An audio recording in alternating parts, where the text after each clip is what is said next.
Rajamouli RRR cinema గురించి, చిత్ర విశేషాల గురించి ఏమాత్రం బయట పొక్కనియటం లేదు. ఇప్పటికే ఈ సినిమా స్టోరీపై రకరకాల ఊహాగానాలు షికార్లు చేశాయి. దీంతో ఈ సినిమా గురించి రాజమౌళి ఏం చెప్పబోతున్నాడు అని తెలుగు చిత్ర పరిశ్రమతో పాటు అన్ని ఫిల్మ్ ఇండస్ట్రీస్ ఆసక్తిగా చూస్తున్నాయి. రాజమౌళి ఈ మూవీ గురించిన ఆసక్తికర విశేషాలు ప్రెస్ మీట్ లో వెల్లడించారు.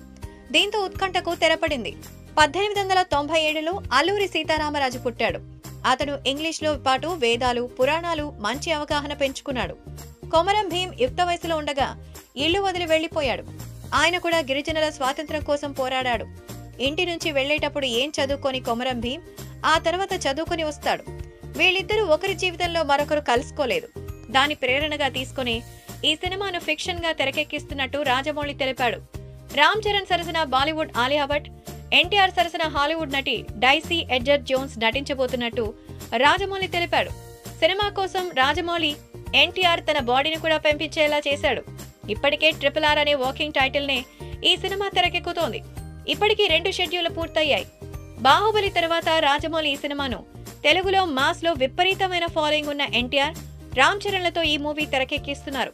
తెలుగుతో పాటు మిగతా భారతీయ భాషల్లో మంచి డిమాండ్ ఏర్పడింది.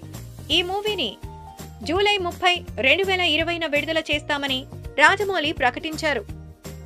మా వీడియోస్ మీకు నచ్చినట్లయితే లైక్, షేర్, సబ్స్క్రైబ్ చేయండి.